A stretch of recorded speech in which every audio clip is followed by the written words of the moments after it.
Hi, everyone. Today we're here to talk to you about dating violence. I'm Janice Campbell, and I'm joined by, Hi, Melinda Garzon, school psychologist. and we're both school psychologists with Montgomery County Public Schools. The outcomes of our presentation today is to provide information to parents, caregivers, and school staff on dating violence. At the end of the presentation, you will know and understand what dating violence is, understand the prevalence of dating violence among teens, know the warning signs, and know prevention strategies and resources that are available to support you.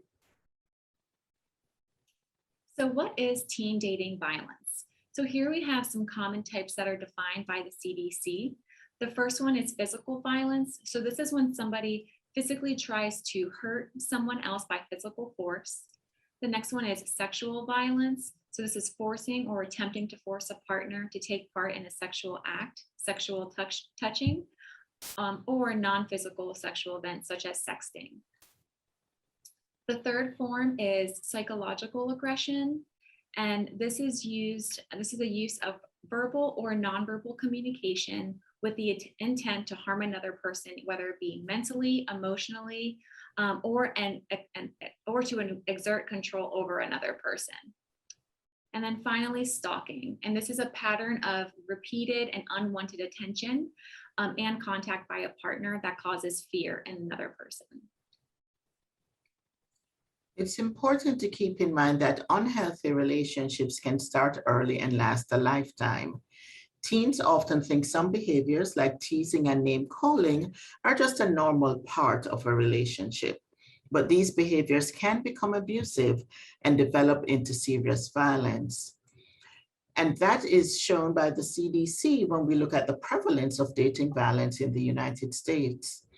As you can see from the slide, nearly 1 in 11 female teens and about 1 in 15 males have reported experiencing physical dating violence in the last year. About 1 in 9 female and 1 in 36 male high school students reported experiencing sexual dating violence in the last year.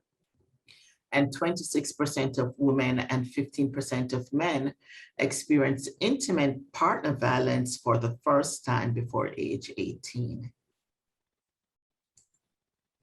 It's also important to note that dating violence it affects more groups more than others. And so according to the research, sexual minority and racial ethnic minority groups are disproportionately affected. So what are some of the warning signs that caregivers and school staff can pay attention to? According to breakthecycle.org, some of these warning signs include extreme jealousy or insecurity by one partner in the relationship, constant belittling or put downs, someone who has an explosive temper, being possessive of the other person, physically inflicting pain or hurt in any way, repeatedly pressuring someone to have sex, telling someone what they can and cannot do, making false accusations, isolation from family and friends, and checking their partner's cell phones, emails, or social media without permission. So what are the consequences for teens facing dating violence? So just one thing that we do know is that youth who are victims of dating violence in high school are at greater risk for victimization during college and their adult life. So some consequences may be experiencing severe symptoms of anxiety or depression, engaging in unhealthy behaviors, and these include but are not limited to drug use, alcohol, and tobacco. They also may exhibit more antisocial behaviors such as lying, stealing, bullying, or hitting.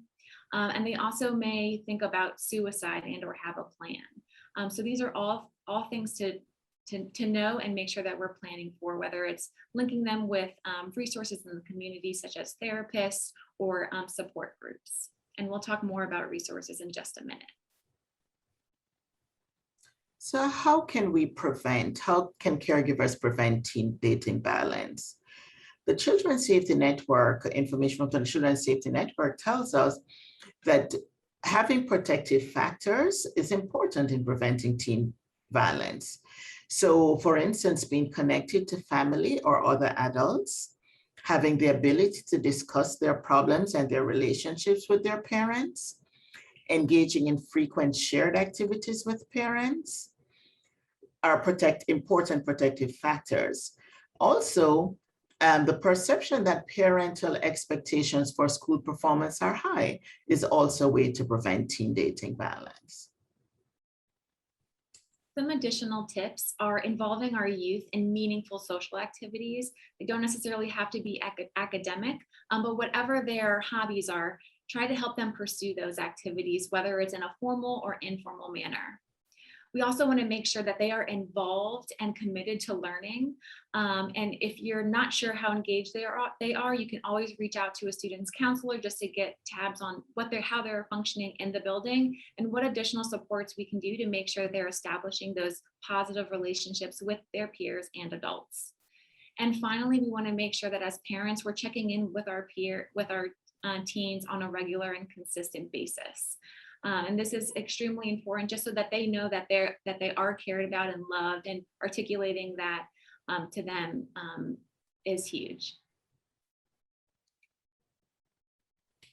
So here are a list of resources that can be used for parents and caregivers to support teens. And we provided the list here, so you can take your time and look through it if you have any concerns about any of your students. And if you have concerns also, you can reach out to school-based staff, such as school counselors or the school psychologist in your building, and we can also link you to resources. Thanks so much, Janice. So this concludes our presentation on dating violence. If you have any lingering questions or want more help getting connected with resources, you can look up our contact information on the MCPS website under psychological services, and we'd be more than happy to help. Thanks so much and have a great day.